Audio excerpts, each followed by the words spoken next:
Future put out a single, Worst Day. Yeah. Talking about Valentine's Day and how it's the worst day because he got to buy so many different women gifts and all that. Oh, that's what the song is about? Yeah, it was such you would have loved it. Oh, I love this nigga. Oh, I didn't even know that. Because SaVon not really big on Future too. I'm not a big, Okay. so I don't Not really listen big to on it. it. Again, Yeah, I'm yeah, casual man. Yeah. So if it don't come That's on my radar, funny. He I'm was not talking that listening shit to on it. But that. I gotta go tap in. Nah, this might be your anthem. He's a sicko. He's a sicko for it. Like to time it for this weekend, knowing so many people, everybody gonna be playing Money Long hours and hours. Future's like, I'm about to get negative on y'all. It's too many women. I gotta buy gifts. Valentine's Day is the worst day, and a lot of people do hate Valentine's Day. So I think a lot of people are going to align with this record. Yeah. In terms of assessing it, I thought it was cool. Future's singles hit more often than they miss. Yeah. I think I'm just at the point where I'm ready to hear a Future album. Like I don't. Okay. Future's the artist now where he's so established. Singles are cool. I know you got to get the momentum going, promotion, all that. But I'm ready for the Future album, especially coming off High Off Life in 2020, which I did not like at all. Okay. Like, I basically Sure. I pretended it didn't happen. So I forgot it happened. That's funny. Okay. So yeah, how about y'all? Well, where y'all at with Future? I know SaVon, you're not big on it. Nic and Alex, where y'all at with Future? For the most part, I'm a Future fan. Yeah. I'm a Future fan. Well, I like his different styles, right? So the style he had on this one was he talks more, and I like that. The one thing about Future is we need people that are clear in who they are. I think that's one of the things I do appreciate about Future. 100%. I think I appreciate about anyone that's like that. You feel what I'm saying? So I think it's important to have the Money Longs because there's people living like that. Yeah. It's important to have the Futures, whatever. What's Worst Day? Yeah, it's Worst important to have the Worst Days because people are living like that. Yeah. It's sort of like with my music list. Like I asked a question last night. He was asking me, so like, if the songs are bad, do you put it on the list? I'm like, listen, bro, music is subjective. It is not my decision to determine whether the music is good or not, but to alert you of what's out. Yeah. So again, back to the Future thing. I love Future because he is who he is. Yeah. And I like this record, man. Yeah.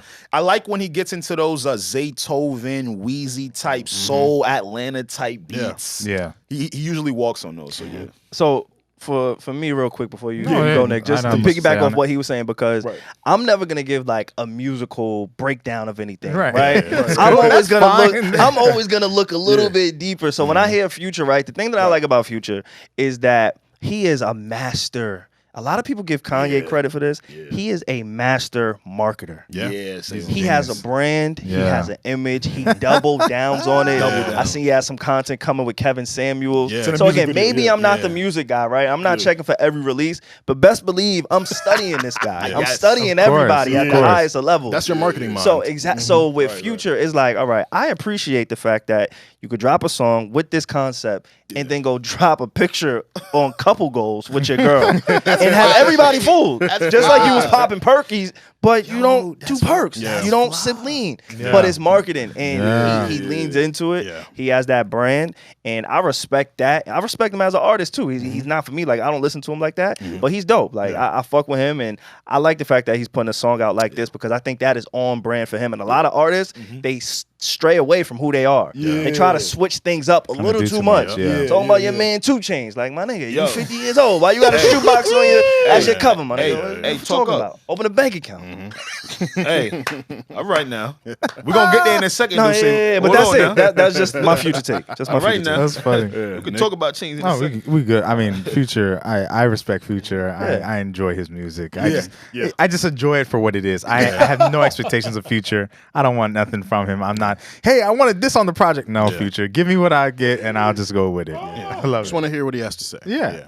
Let's show some love to the ladies before we close the chat. Jazmine Sullivan dropped the highly anticipated Hotels, Motels, Deluxe. I believe it was 8 records, eight new records. We got Issa's Tale on there. Issa had a little, thing where she was talking. Story.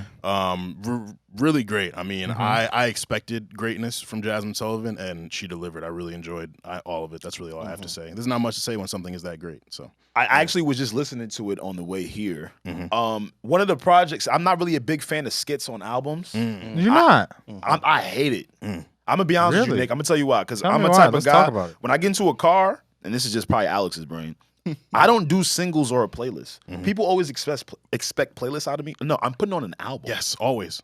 Always. Because I usually drive a lot. It might be a 30-minute drive, hour-minute drive, hour drive, whatever it is. So I like to just hear a good music straight through. This Jazmine Sullivan project, both versions were done very tastefully. And one of the new records on this deluxe there's a tale called Bro Tales. Yep. And it's a guy opening up about his interaction with a young lady who had him on her roster and how that affected him. So on this deluxe, I love seeing that version a little bit. Yeah. And I would love to see one of these guys. I might do with Devon. I don't know.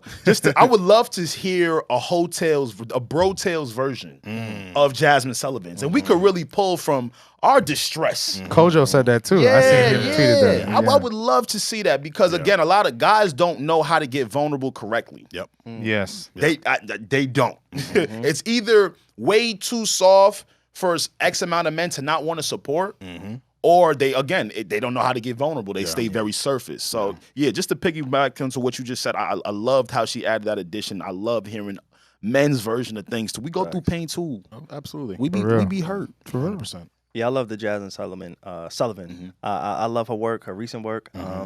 I'm not a fan of dropping a deluxe a year later though. Like I feel and honestly, I feel like it's lazy. Oh, really? Interesting. I think it's I have lazy. a counter for that. You know what I'm saying? I think it was a great body of work for that time. I think honestly, you could put it up there, and her catalog is, if not the best, one of the best projects that she's had.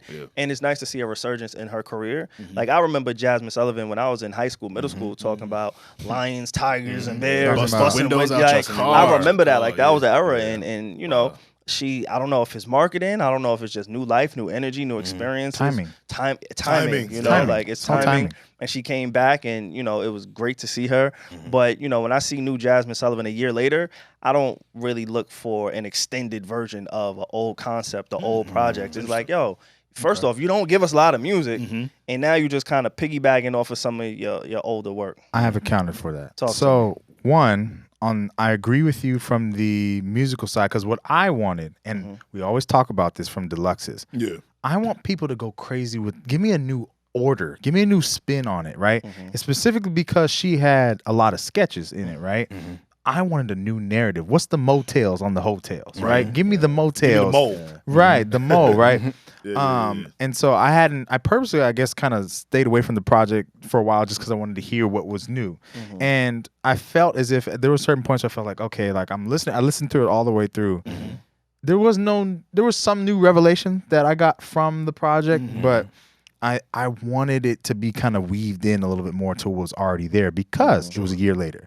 But I enjoyed it, and we sat a moment and it's like, yo, that's actually kind of smart that you did it a year later because the tour is coming. The tour is coming, and it's like a research. It's an excitement again, and she has another project's worth of songs on here for that. So for the people who it's really for, the people who's really locked in, they get new music, which is great, and a great extra part of the deluxe is great.